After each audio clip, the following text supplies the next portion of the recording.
This year, we'll go over 1 million head of cattle enrolled in the program, and just Angus verified, actually. We're well over 1 million head. And we calculate premiums. We compare it to Carfax's top of the market price for that state that week. It's, not perfect, and all those are in programs. But there would be about $100 million in premiums returned since the beginning of the program to the producer. So we're pretty excited about those two milestones that we're going to hit this year. That's a head-on. We live it. The LiveAg podcast. From seed stock bull sales built on generations of performance to commercial video auctions backed by real relationships to equipment auctions that keep operations moving forward. LiveAg connects cattle producers to opportunity. Quality cattle deserve premium prices. The right bulls deserve more buyers, and dependable equipment deserves a fair bid. Whether you're consigning to a LiveAg video auction, marketing seed stock, or moving iron through the equipment exchange, we combine local representation with nationwide reach. Connect with your LiveAg rep by scanning the code on your screen, or visit us online at live-ag.com. We are proud to be powered by Biozyme, the makers of VitaFirm and Gain Smart. Value-added nutrition partners trusted by cattle producers across the country. Now, here are your hosts, deCordova and Casey Mabry. Welcome to the We Live It podcast. Casey Mabry and myself, deCordova, are here with Troy Marshall from the Angus Association. Welcome, Troy. We appreciate you coming in today. Casey and I, we like to sit around and talk, and we really don't have nothing formal. We have a sheet we're supposed to go off of. Casey never reads it.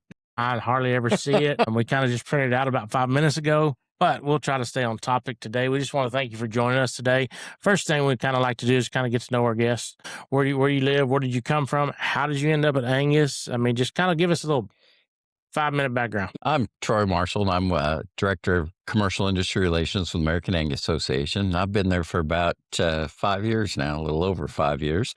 Prior to that, I was born and raised in Wyoming, ranched in Colorado for about 30 years with my family. We raised registered Angus and Sim-Angus cattle there in eastern Colorado. I guess I started out right out of grad school at Carfax too. So that's kind of my background, and currently live in Prague, Oklahoma.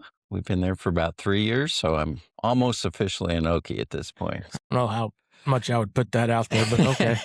Yeah. I got family in Oklahoma. No. Man, there's a lot of people that have been at Carfax. Probably pretty good alumni association around. It's a tremendous learning experience. And it was just, I learned more in the 2 or 3 years I was at Carfax than I did. I appreciate the opportunity of getting to go to work at Carfax. Yeah, we were with Randy not that long ago, Yeah. and it's just an impressive facility there also. Good people. So how'd you end up at Angus? I mean, how'd that fit in? Well, I've always had a passion about genetics. And honestly, when you kind of looked at the cattle industry, I was always frustrated that some of the better cattle were kind of subsidizing the poorer cattle in our system. And when they came to me about the AngusLink program and the commercial programs and kind of the vision they had for that, I got really excited about the opportunity to help put an objective way of describing genetics into pricing of feeder cattle. Mhm. And so that's kind of how I ended up at the American Angus. Where's you before? Yeah, we were ranching in eastern Colorado for that. Right out of grad school, I was at Carfax, but then we ranched for about 30 years there in eastern Colorado. Okay. Yeah, so you got to experience a lot of these things that you're working on now on your own cow-calf herd. Oh, when you talk about genetics, until you've lived it and you see it, it's not just about the numbers on the paper. There's kind of an art to the breeding of cattle. And you also learn that management plays such a crucial role of expressing these genetics and getting them right. Right genetics, right spot, right climate, and all that. All that comes into configuration when you're talking about all this. So kind of, I guess, let's dive right into it. Sure. What is the Genetic Merit Scorecard? Identify that. Tell us what that is, and then we'll kind of go into how you get to it. The Genetic Merit Scorecard, or we call it GMS just for short, is simply a way of, I kind of liken it to a Carfax report in a way, where it's an objective, reliable way of describing the genetic merit in a pen of feeder cattle. And so what we do is we use the bull battery, so those sires that actually sired those calves and their EPDs for those traits, and we come with 4 scores. There's a beef score, which is kind of what drives the whole profitability throughout the chain. The Feedyard score, which is post-weaning growth, average daily gain, feed efficiency, those traits. They're how the cattle do in the actual feed yard. And there's the grid score. So that marbling, ribeye area, fat thickness, all those traits that combine to determine carcass value on the grid or when the cattle actually hang. And the grid and feed yard scores are basically combined to come up with the beef score. And then we also, on replacement females, on just the heifer calves, we do have a maternal score as well. And so that encompasses 17 different traits. So that maternal thing's a little harder to define. But so those are the 4 scores, and they go from 0 to 200, with 100 being industry average, which is kind of different than the way we typically look at these numbers, because you can always, just continue to see a progression getting better, whether it's yearling weight EPDs or marbling EPDs or whatever. In this scenario, it's a great way to benchmark the cattle. So every year that 100 gets a little higher. The industry gets a little bit better, but a 125 compared to a 125 last year is in the same position within the industry. So this is all tied back to their sire, and y'all have done in the genetics of their sire. So y'all went back and tested the genetics and the DNA and all the performance out of that sire group. So we're taking most of the time they're genomically enhanced EPDs from the bull battery, but in some cases they're not. They're just straight EPDs too, sometimes from the association.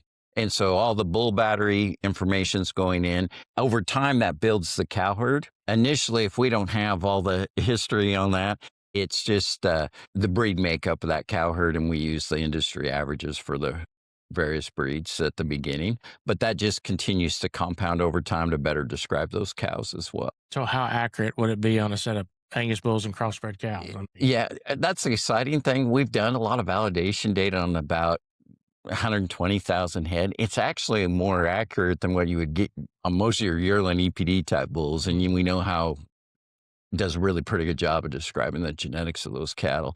I'll send you guys the graphs, but you can kind of see as that scorecard just steps up, each 10-point increment, whether it's ribeye area, fat thickness, average daily gain, marbling, it just kind of goes up with the score.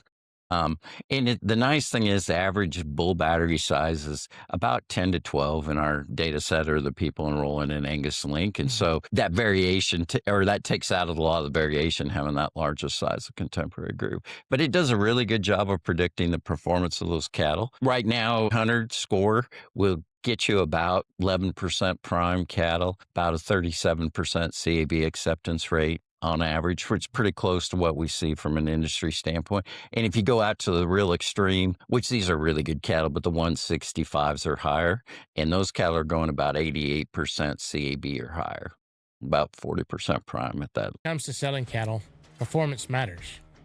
That's why Biozyme Incorporated and LiveAg have partnered to bring more value to beef producers across the country. Cattle-fed VitaFerm and GainSmart products are backed by proven nutrition programs designed to support reproductive efficiency, feed efficiency, and overall herd performance. And now, through LiveAg's nationwide video auction platform, those nutrition-backed cattle are positioned in front of buyers who recognize the value of a documented premium feeding program. This partnership connects what happens in your pasture with what happens at sale time. Better nutrition, better documentation, increased market exposure. Talk to your Biozyme or your LiveAg rep, or visit your local dealer to learn how VitaFerm and GainSmart, paired with LiveAg marketing, can help your cattle stand out when it matters most.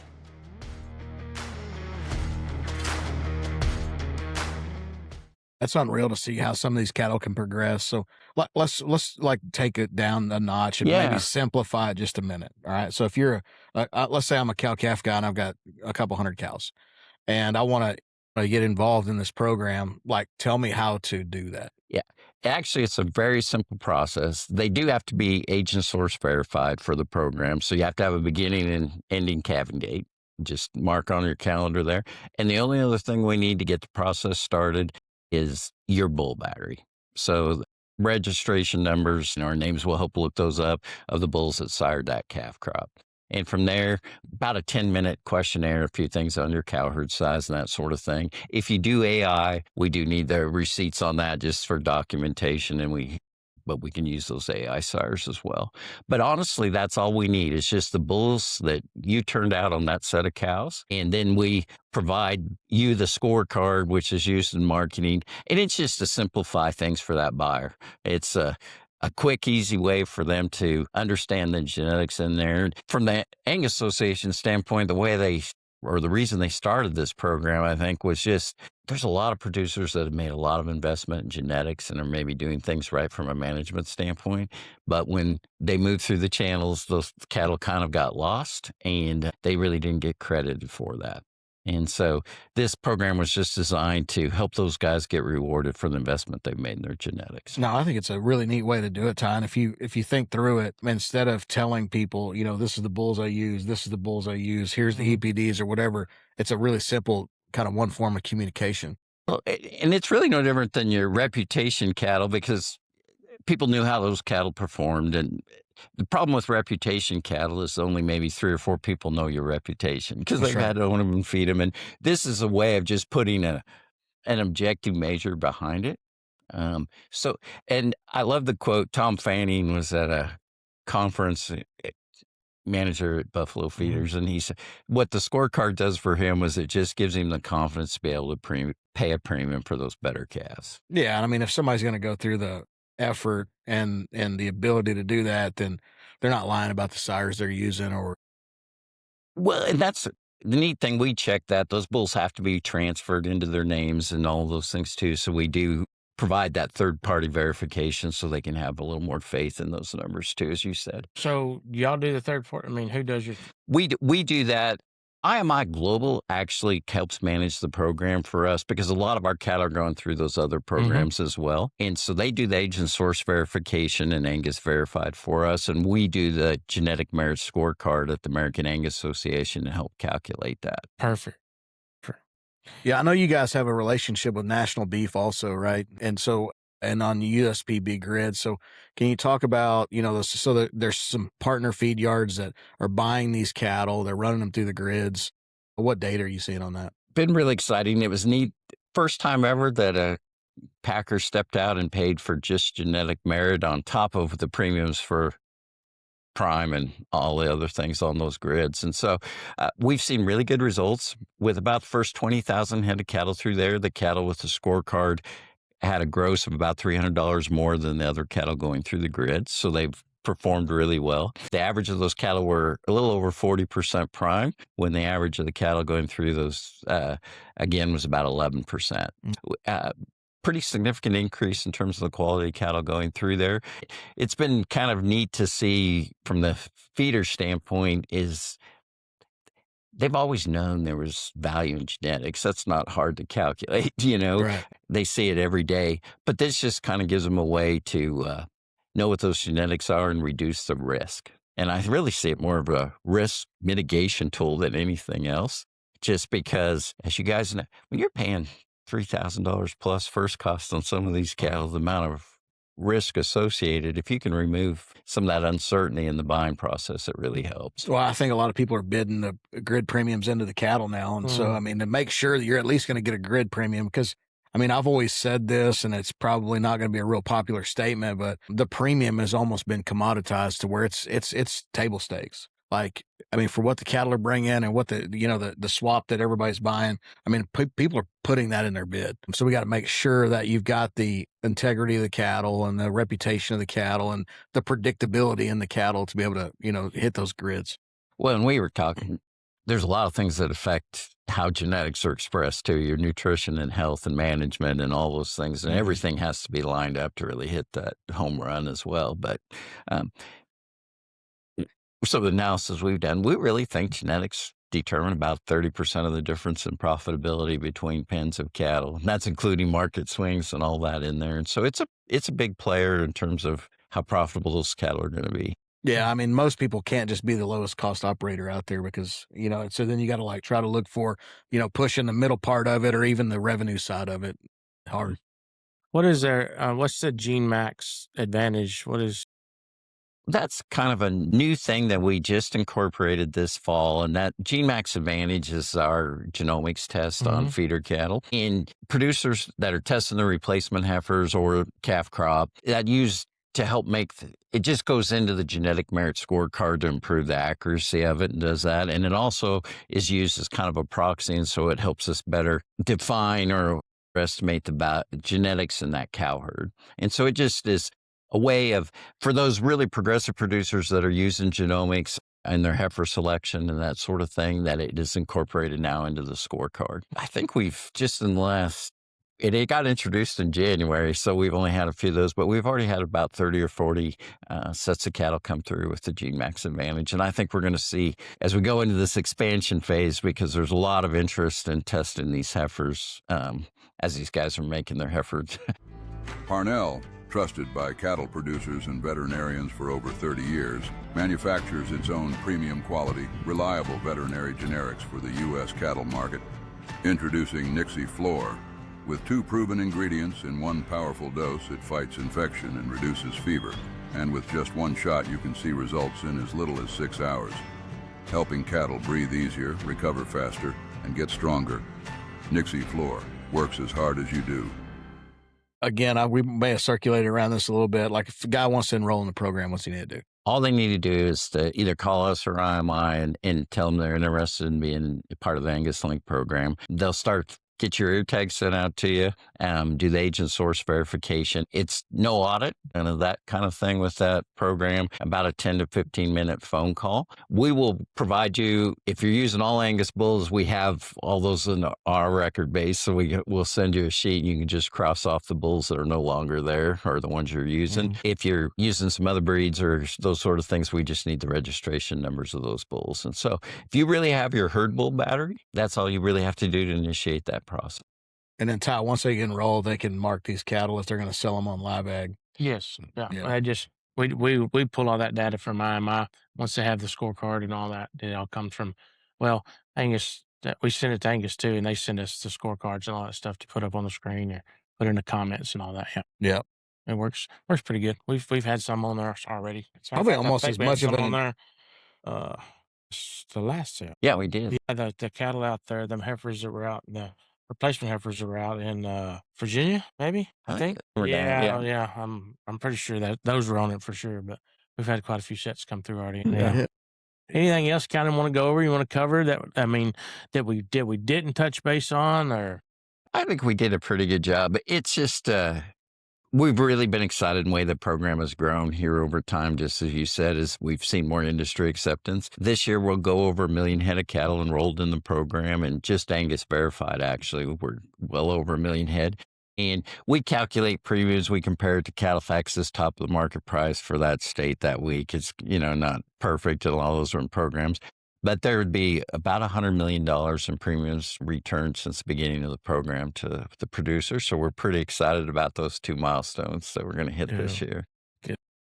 So if a guy wants to retain his cattle, let's say that, because that's one thing we didn't necessarily cover. A guy retains his cow herd or his calf crop and he finishes them out himself. He connects with a feed yard that's tied in with National and USPB. That's right. And and everyone's competing for cattle right now, as you know, too. And so there's available slots. Just pretty much if you're close enough to the national plants, you can get a slot there with the USPB and get the additional premiums still on that grid for having the scorecard. Okay, so you just reach out to the feed yard you got your cattle into, and they can reach out to national and get them. Yeah, it's really a painless process. When they put them on the show list, they say, "I have the scorecard," and we do it through national, and it just gets credited on the grid. And so there's really nothing.